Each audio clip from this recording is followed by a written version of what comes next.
sitting a safe distance away from you. So, And that's what the kid thought too. yeah.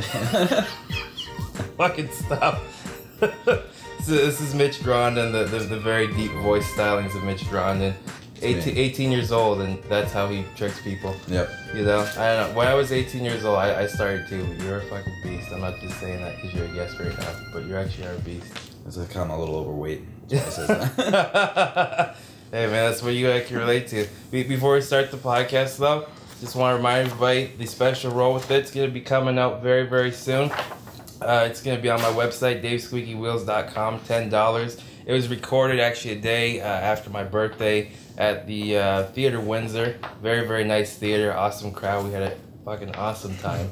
Yeah, it was good. You can sign language for the people there because nobody's going to see this on the video part. The special guy's special. It was cool. I liked it. The special guys, that's the next one.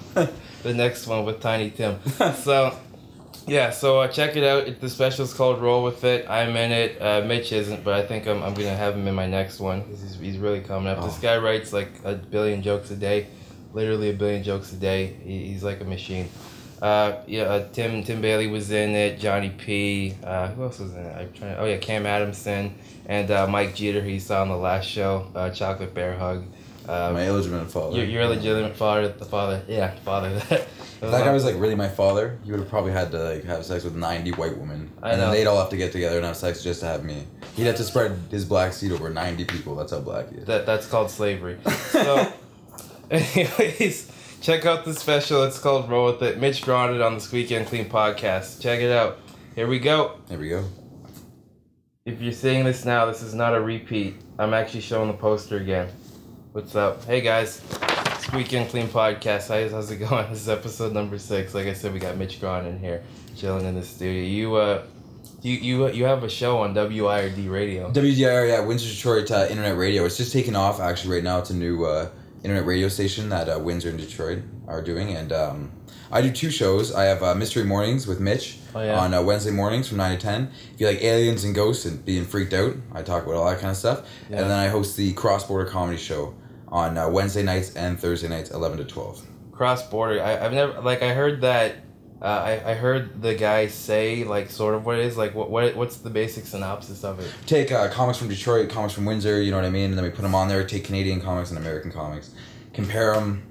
That kind of jazz. It's basically literally like I don't know. I was approached to check it out too. I do want to check it out because it's very interesting. I think it's a nice way for the comics in the city to get their voice out and just the artists in general. Yeah, no, it's I'm glad, you know what I mean, that they're giving more opportunity to comics around the city and artists. And I mean, this isn't the only thing they're doing with comedy. They do a lot of the station WDIR does a lot with local bands and all that kind of stuff, and they're just really supportive of that whole scene, which is really nice. Totally, man. And I think that once people, I guess, listen to the content that you have, their expectations are, I guess, a bit exceeded because I mean you're only 18 years old. And you're doing comedy. Like we both started at the same age. It's kind of funny. Well, like when I started doing stand-up, I was 15, right? And I just got the idea to just give it a go. So I went to. And there's nothing in Windsor to do it. There's absolutely no nothing. Stage. There's no open mic. So I had no idea, right?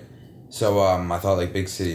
I thought Toronto. Yeah. So I ended up going down there to take a summer camp at Second City, which is an improv acting comedy camp, and then I did stand-up at an open mic at Yuck Yucks for the first time when I was 15. That's crazy. I did. Arthur Simeon actually was the host that night. And Arthur, I like him. I ran into him a couple big years. African guy. Yeah, he's really nice. He's hilarious. You should check him out too. He is. And I remember it's on videotape. It's on YouTube. Actually, my first show ever. Yeah, you had like longer hair and shit. Yeah. I looked like more of a child. You did look more. You like a man child, honestly. Yeah.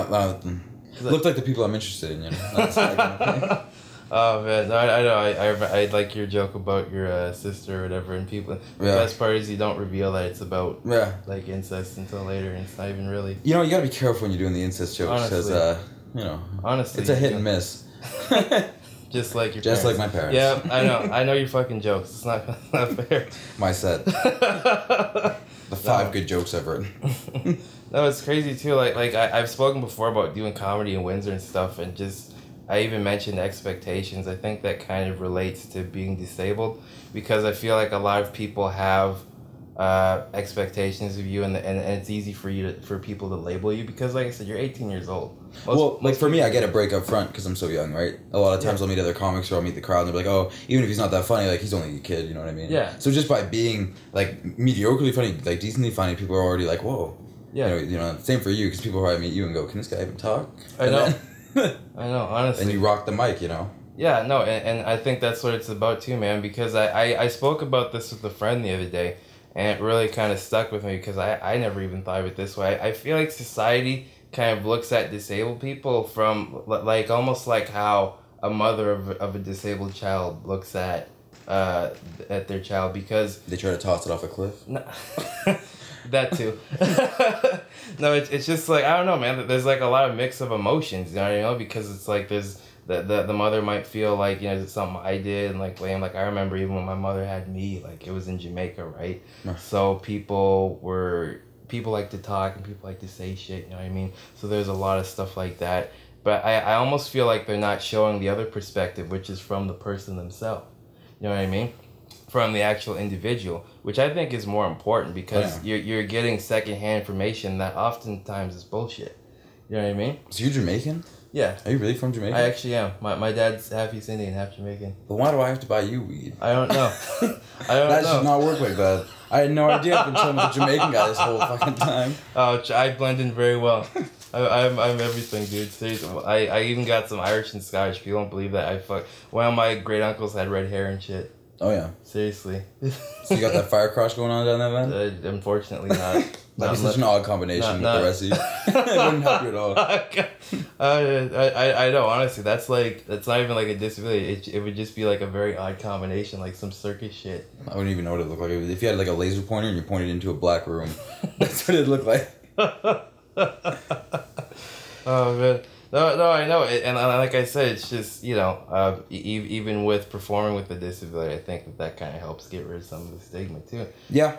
Well, like I said, it's a break up front, you know what I mean? Especially like for you, because it's like, you know, like you didn't necessarily get that break up front, and people expect you, I think, to just automatically make chair jokes, you know? Yeah. And you don't, like, and that's good too, because with me, people would probably assume I wouldn't make the kind of humor that I do. Yeah. Because I'm younger, they'd probably think I'd try to be a little more safe or not talk about some of the stuff I do, but I just talk about what's funny to me, you know? That's what I like about our generation, is that we know a lot more than previous generations because there's such an excess of information. Yeah, there's so much out there, you know what I mean? Yeah. And we have a lot to learn from, like, you know what I mean? Like, all the other people who've gone before us. I heard this quote from somewhere. I'm trying to remember the guy's name. Good thing I brought my smartphone. It's not really a phone, it's an iPod, but it looks like Iron Man almost.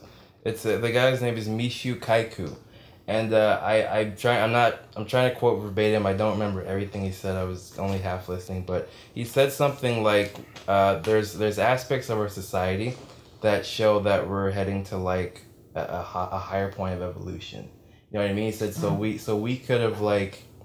There could have been like aliens. There could have been other signs of life form in the universe, but they could have made nuclear bombs already and shit. I'm totally parafrasing. This is not. Open up the tab to that, because this is like what I love to talk about. You know honestly, man. Especially when you're baked too. But what you were saying about like our higher level of like consciousness coming up, it's actually I watched a video the other day on the computer, you know, a not porn one. Yeah. And what they were talking about is like our conscious mind and like how we use it and stuff like that. And there's a whole like, it's crazy. And I watched this one on the dimensions, and you know how like we're 3-dimensional people. Yeah. There's 10 dimensions, right? Yeah. But we're only in the 3rd dimension, right? And that's like true. It's crazy some of the stuff that's out there and like all that stuff. I only watched a few minutes of this video. I should have probably watched. If that's the kind of stuff people like to listen to, you should tune into Mystery Mornings with Mitch for sure. Absolutely. That's what I cover, man. Today we talked about California and if it's like a place for Hollywood like movie stars or an underground alien base. You know what I mean? I got stuff to prove it too. And then right near Roswell. Yeah. And then I talked about illnesses like cancer and like other like forms of disease, and if they're from Earth or if they could be you know what I mean, out of this world. You honestly never know, and like, that's the thing, man, because who knows where they come from. And if you look at it, the way humans are supposed to develop is we're supposed to develop from like being a baby to being old to dying. That's the way we're supposed to do it. So if you look at diseases, it's almost like they're kind of like a glitch, you know, because they cause us to die soon, something that doesn't fit, like they're not supposed to be there. A glitch, or maybe nature's way of phasing us out, because you could make the argument for overpopulation. Nature's way?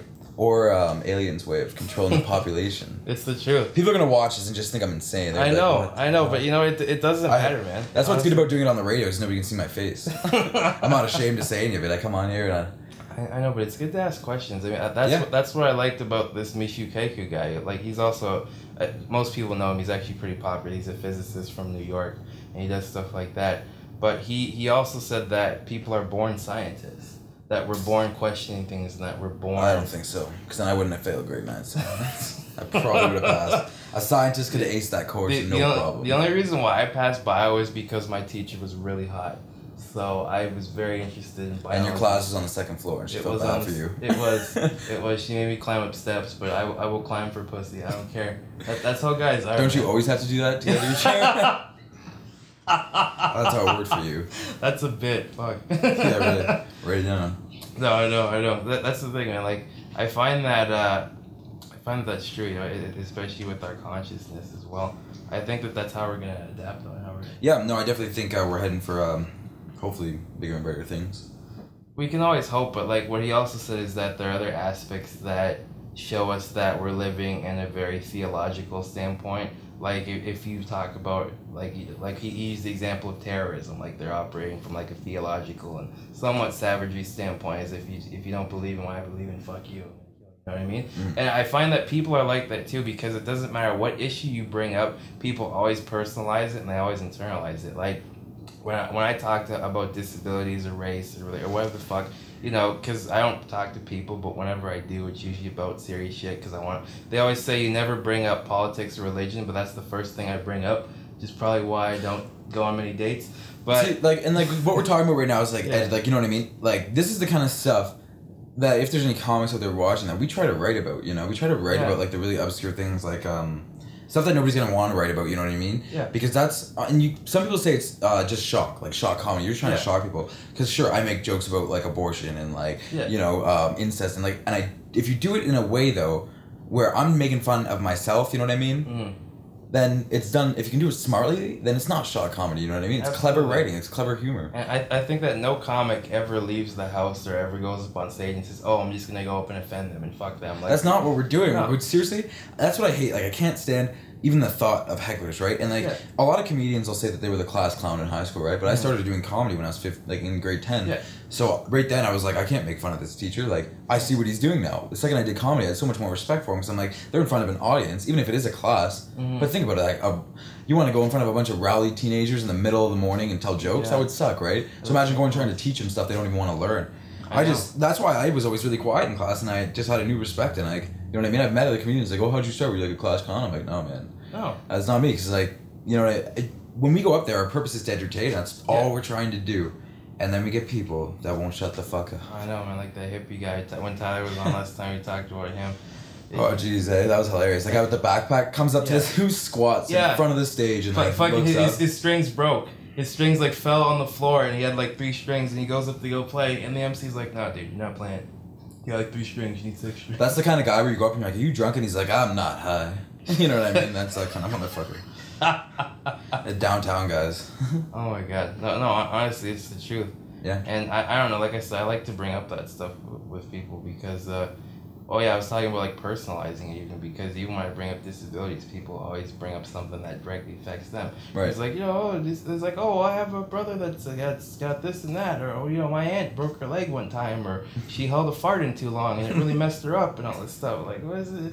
What does that have to do with me? Like, you're just saying that to kind of make me feel more comfortable. Really, I think that's what they're doing. Yeah, that's what they're trying to do. They're trying to be like, oh, don't worry, you're not the only weird one here, even though you are. That's what they're trying to say. I know, man. And to me, it's like it's doing the opposite of their making you feel comfortable. Yeah. I think if you just treat you like you're just a normal guy, like a human. I've never once treated you any differently. If anything, I like getting around you because I can make. There's more stuff to make fun of, you know. Of course. That's why help me write jokes. That's what we do, and like. That's why it's the best hanging out with comics, because like there's just I don't feel like you're ever gonna get offended if I say anything, or like, hey, what, you hurt my feelings with that last one. God, I hate some guys that are like that. You know what I mean? Like, I understand sensitivity, and I know girls really dig that kind of stuff, and that's cool. But wink at your girlfriend over there. Jeez, man. Like, I have a lot of friends like right now, and like I'm just going through that transition right now from like high school to like the rest of my life. It's a critical transition, dude. And I'm just handling it with a lot of drugs, you know? And, hey, it could be worse. A lot of my friends, man, are just turning into big vaginas. Like, they're getting all sensitive. You don't see me enough. We don't hang out all the time. You sleep for days. I think that's important too, but like you also have to know when to leave, I think. It's not like I want to leave either. It's just like we need to expand our wings, stretch our legs, you know what I mean? Like we've been friends our whole lives. We met this year, you know what I mean? But we're new friends. Like that's what I'm trying to do. I'm trying to take that next step in my life. Yeah, you know I think that people get stuck in their comfort circle. They do, and that's why I think a lot of people, you know what I mean. Even if like people want to be comedians, they might start out doing it, and they'll never take that huge step they need to take because you're not going to be a famous comedian in Windsor, Ontario, even though it's an awesome city. Yeah, as cool as it is. Yeah, it's a great city. Sorry. 18-year-old strip clubs downtown. You get in there when you're 18. Absolutely, absolutely. I have to show you around that. Regular there, not too. Oh, I know. But you know what I mean. Yeah. So it's nice that. Honestly, no, I agree with that too, and like you said, I think that the fact that you can't get offended so easy by stuff kind of takes people off guard. Because I hate to use myself as an example again, but even last year, I had like a roast for my birthday. Another comic I know came up with the idea, and I don't know why the fuck we. A roast, like, that's awesome. That's a hilarious thing to do. Yeah, you know, and I got really drunk, and it was a great time. It sounds like a good time. Honestly, it was one of the best times I've ever had because I felt like there was more camaraderie. What are you now? 45? Yeah, no, yeah. I'm Mike Jeter's age. Yeah, you know. Is Mike 45? No, Mike's in like his late 30s, early 40s. Yeah, I was gonna say he's pretty young, man. He's not 45. He's not young. He's not old, but he's not. He's doing voiceover stuff now too, eh? Really? Yeah, I saw it on his Facebook, the Chocolate Bear Hug, like the page. He's doing a bunch of voiceover work, like professional commercial, like paid work. Wow. Yeah, like actual money, man. He's got the voice for it. Oh my god, he has the voice for it. That's how he's gonna make his fucking living, dude. Oh yeah. And like if Morgan Freeman did a lot of steroids, he'd probably look and sound like Mike Jeter. Or ate like a lot of midgets. Maybe. That too, yeah. Midgets that were on steroids. Exactly.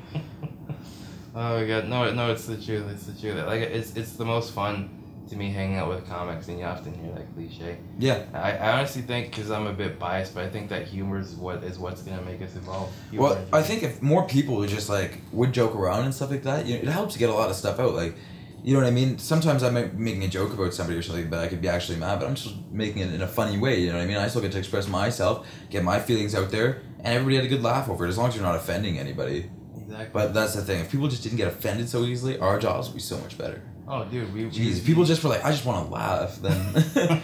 and you're at that critical age too, where like you meet a ton of different people. I remember when I was 18, man. Like I didn't start university. I started the year after, but I just started university, and I was up in Toronto for a bit, and I fucking love Toronto too because you get a clash of different cultures. I met somebody from the West Indies, from England, from Sudan, from Asia. From Asia. From Asia. Yeah, I know. Australia. And like you don't get that everywhere, man. So no. I feel as if that's an important time for you in your life too. Just meeting new people in general, man. Like I love meeting new people, you know what I mean? That's part of comedy, which is cool, is because we always like a nightlife thing, go to the club, meet new people, you get to meet new comics all the time. Absolutely. Talk, chit-chat, do the show, it's always a good time. But that's scary for some people. I think the reason why it's scary is because... They don't want to be judged, man. A lot of people don't like that. Yeah, but at the same time, I feel as if you...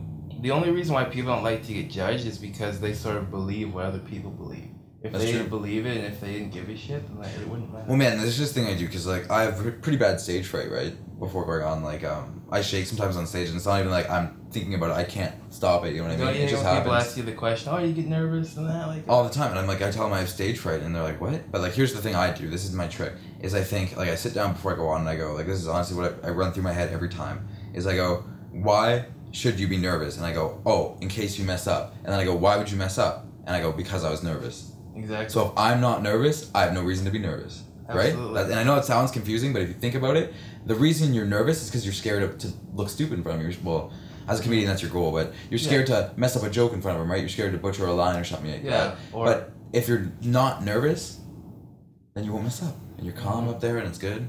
And that's the key, you know? Yeah, no, I've come off stage a bunch of times, and I told people, like, I was, like, a part of me, it's almost like gravity was pulling my insides down. That's what happens to me, is I feel like before going on, I'm nervous, but after I'm done, for some reason, man, I go through, like, some pretty bad anxiety, like, right after I'm done. Yeah, it happened to me, too. It was a couple years ago. I was performing near the university, and it was I forget what it was for, and I saw the tape and everything, and I literally wrote my set 2 hours before I went on stage. Classic, that's good. Yeah, but yeah, it is and it isn't, because I stress myself out way too much, and it sucks when you have to do a longer set, because there's more stuff you have to remember, but it was only like 12 minutes, and I did really well. Like, I did, so it was one of the best ones I've ever done.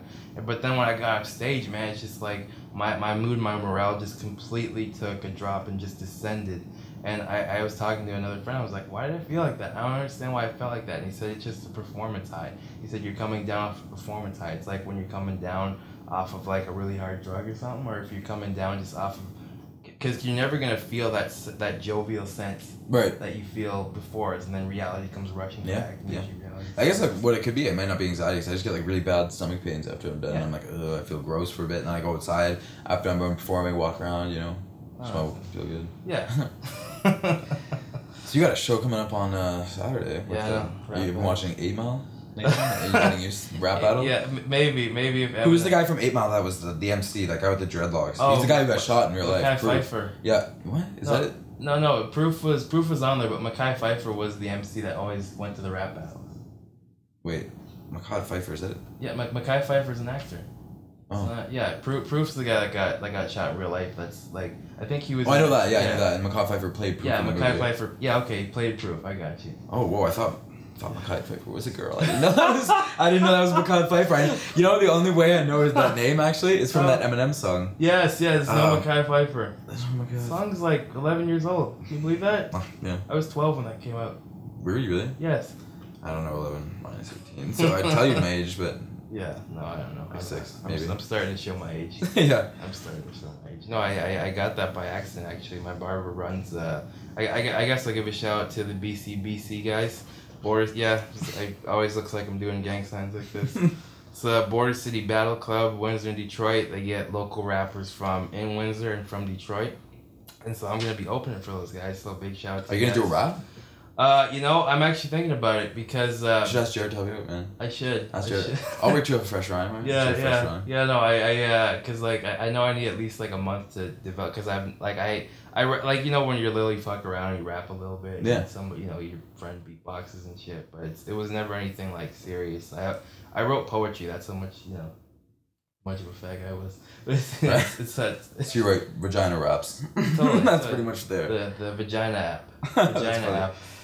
That's funny, man. I swear that's an application on the iPhone. Is it really? It's gotta be Vagina app. Vagina app. I don't know. Apparently. So many applications on the iPhone. Apparently, gay dudes have a thing where like you can see like where the next dude is, and like from a radius from you. I found it out on Californication, because. You find out where the next, like the closest vagina is? No. It's on Californication. It's a show with David Duchovny. Yeah, you know what it is. Charlie apparently pretended to be he's pretending to be gay so he can sign a client. Oh, so the client wanted to hook up, so they like found a thing on his smartphone. Kind of. But it was so weird. I was like, damn, I can't believe they have this. Speaking of that, would you ever online date? Would you ever do that? I've tried it once. I've tried it a few times. The girls are fucking crazy. They're insane. Man, not a lot of 12-year-olds have MySpace, so I got nothing to do. That's fucking bad. It makes it weird that I'm 18 too, so because it'd be like my friends, brothers, and sisters. Pretty much. That's a trip too, man. That brings me up to something else, because I remember you know the university pub. Yeah. That's like one of the first places I drank at and stuff. But they closed it. They had like a big going away party, and of course they didn't plan enough for it. That's kind of why they went in debt in the first place. Right. They don't plan for shit, and I think they almost ran out of booze at one point. They had like 3 servers, and it was like especially with Dave's squeaky wheels on the floor, right? Totally, man. That's it. Fucking clear up space. You need to though, for real. Yeah, I know. I was talking to my buddy too. He said you're like the only disabled person in a wheelchair that I've ever seen go to a club before. And you know, and it made me think. I'm like, yeah, because you don't really hear about that too much, man. I want to have a good time like everybody else. Why should I stand? Too bad you weren't born like 30 years before your time, because you would have rocked like the first wheelchair in disco. You know, that could have been you, man. I see that. I could have with the Dave's Squeaky Wheels could have kept the same name. I should have, man. I had the fucking afro and everything. You do that all day long. Getting back to the story though, it's like I think most of the patrons. I'm sounding so old. You do sound so old. Most of the patrons, right? Yeah. So the most drinking brandy. Yeah. I do the pinky shit. Yeah. That's what it is. No, like most of the people there that night, I swear to God, they were like 17, 18, 19. And like my sister is just going into like university. How old's your sister again? She's 18, bro. She just turned she's gonna turn 18, but I'm not into cougars. Yeah. It's too old for me. You gotta stop. Yeah. Yeah, no, so I was there, and I couldn't believe how fucking young these kids were, man, because I felt so out of place. You know, it's weird being now it's just being, you know what I mean, getting to these ages, like 18, 19, where it's like you're finally becoming, like, you can do more shit, you know what I guess? Yeah. Because with 17 you feel like a kid, 16 it's like, oh, you're starting to feel older, but you still feel like a kid. And I honestly think that, like, the drinking stigma, I think the age should be 18. I think it's kind of dumb that it's so all over the place. 18, it should just be one age for everything: gambling, drinking, smoking. It should. Lighters. Montreal has that, or Quebec has that. Quebec and Alberta has it too. Really? That's because most of the 18-years, like, they're on the oil, slaving away for 12 hours a day. They deserve to drink. Of course. For sure. They deserve a cocktail after fucking 12, 14 hours a day. The people in Quebec and stuff. No, honestly, but yeah, no, it's getting back to that, it's just like the stigma, I think, is crazy too, because I feel like the only reason why teenagers like desire to drink, well, apparently that's changing because more people are getting high and smoking pot now, which. Well, it's Windsor. Okay, you want to hear a funny story, man? What? So I went to Pete's Pipes. Oh yeah. Shout out to Yep. and we're leaving, and me and my girlfriend, and we're walking outside, and this guy approached me on the street, like, because he saw me leave pizza, like, hey, you have any pot? Yeah. Or you know where I can get any? Yeah. And I'm like, just go to the closest high school, man. That's what I told him, just go to the closest high school, because that's seriously the truth. Like, honestly. It's ridiculous. I can't, like, there wasn't even like, it was a choice in high school to do drugs or not. Everybody did it. Honestly. Everybody smoked pot in high school. I was the only one that didn't. I didn't until I was 19. You didn't too? Yeah, but that's different, because that my generation, even though, like, we went to high school at different times, like, even that gap is different, because nowadays, honestly, like, I'm saying, like, the kids, like, my 4 years of high school was ridiculous with drugs, like, nuts. Everybody did it. Like, everybody did them. Like, I started in grade 10 and then I stopped till grade 12. I didn't do them for a while. You know, just try it or whatever. Yeah. But there were some intense people at my school, man. Like, people getting arrested and, like, people, like, craziness. And I went to a Catholic high school. Like, well, that's where the worst of it happens, man. You'd think, but, like, I've heard, like, crazy stuff about them public schools too. You know. Yeah. I'm not, like, still Catholic. Now that I put that out there, yeah. I want people to know that I cut the ties when I graduated. It's good. Oh yeah, I don't know. I heard that there's like a religion class you have to take that's mandatory. Every year you gotta take religion, man. And then grade 11, it's world religion. Which is like everything. And in world religion, me and my group, when we had to do like projects and shit, right? This is how dumb it is going to a Catholic high school. We did our project. The idea for the project was world religion. Pick any religion and do a presentation on it in front of the class.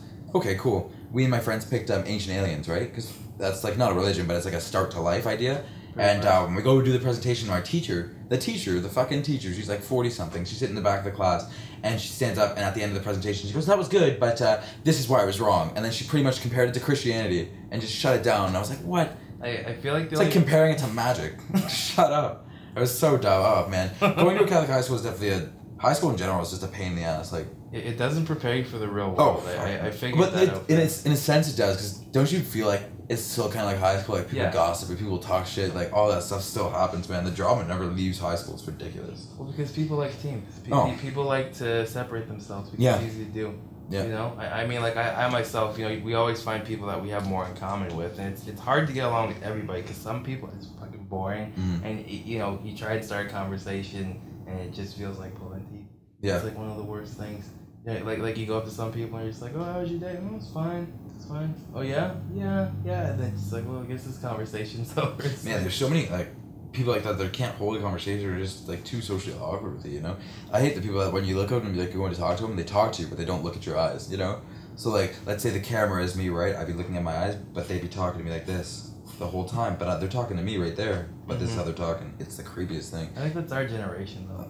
Good, that's good, and that's what we're known for. Honestly, it is our generation, man. We're the socially awkward generation because we got so much shit wrong with us. We're not socially awkward on the internet. It's just in real life. Well, yeah, because real life is scary. Yeah, well, it's just so protected on the internet. You know what I mean? And like, it feels so safe. You know. You can modify and change things. You can't always do that with life. And my MySpace says I'm like 6'5", 99 years old. Yeah, 99. Oh man. Ripped to shreds. I wonder if there's like an actual 99-year-old on MySpace. I wonder if they put that age on there because there was then like if that for the when they put them on there. I wonder if actually somebody's used it because they're 99. Probably, and then, like Chris Chris Hansen's like oh he goes like try and bust him. He's like no, I'm actually 99. That's funny. No, I'm actually 99. Actually 99. Oh my god. I think we're gonna wrap up. I don't know. Yeah, anyways, check out Mitch, WIRD. Yep, check me out every week on Wednesday mornings 9 to 10 for Mystery Mornings with Mitch, and then every Wednesday and Thursday night for cross-border comedy on WDIR, local, cross-border, worldwide. Definitely. My producer's and gonna be happy I said that. Definitely. They're gonna be. It's an easy show. It's at the local dive, isn't it? Yeah, it's at the local dive. We broadcast live, so if you want to come in and watch, you get a side of fries, and the booth is at the back of the restaurant. It's pretty cool. Really? And tomorrow night, if you're lonely and a loser, they're having a Valentine's Day thing. You come out and feel like you belong to something. So do that. Definitely. We're thinking about doing a show there. All right, yeah, we're gonna do it. I was thinking around the time of 420. No reason, not coincidental. Yeah, but it's a good stage, it's a good place, and worth checking out if you're looking for a drink or just to hang out. Definitely, yeah. No, I'm gonna go check it out too, man. And thanks for stopping by. And just for Cameron's sake, so he's happy. Check out Milk Coffee Bar on Tuesday nights. Every other Tuesday, LOL, laughing over lattes. Me and Dave run the show there pretty much. Yeah, I mean, there are other comics. Johnny P's there. Mike Eaters is gonna check it out once, or he's gonna come. Johnny P ever shows up, then you're in for a show. Oh, absolutely. Johnny P was there last week. He fucking destroyed. Tore it up. Like it's funny though because he told mostly all the same jokes, and he was like, okay, can one of the comics come here and finish it? Yeah, no, you know you're good when you can ask another comic to come over and finish your bit, and you know it's still gonna be funny. Exactly. That's how you know it's a good joke. Yeah, and I knew all his punchlines too. That's the best part. Yeah. I've seen Johnny P once or twice. Oh yeah. He's a good guy. Oh yeah, and remember that blonde on the side? Yeah, I like that girl. She's a lot of fun. Remember, man, she was fun, man. She wouldn't shut up. I had her on Facebook. Did you really? I did. How'd you find her? I took her smartphone. I just typed in my name because I'm the boss. So she wasn't looking. You snatched that shit, eh? No, I don't know. I really know. She's very nice, you know. Stuck it away. Yeah, I suppose. I don't know. I don't know if she'll listen to this, but she leaned over. I swear to God. I don't know if she'll listen to this. I don't know if she will either. So fuck it. Anyways. Come back though next Tuesday. Dave's gonna be there again. If you are listening, Blonde Bimbo, and you know who you are. Absolutely. There we go. That's for you. That was totally for you. This whole gesture, doing that right now. Thanks again. This has been the Squeaky Unclean podcast. Thanks again for listening, guys. Palm my wrist. Wrist it, guys. We'll be back again with some more special guests. This is probably gonna air very soon. Oh yeah, more dates too. Next week.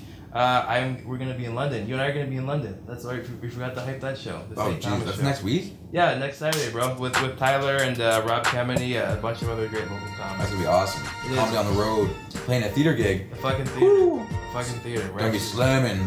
We're actually doing it. Psyched. Me too. Anyways, thanks again for listening, guys. Take it easy and wrist it, and don't overpopulate. See ya.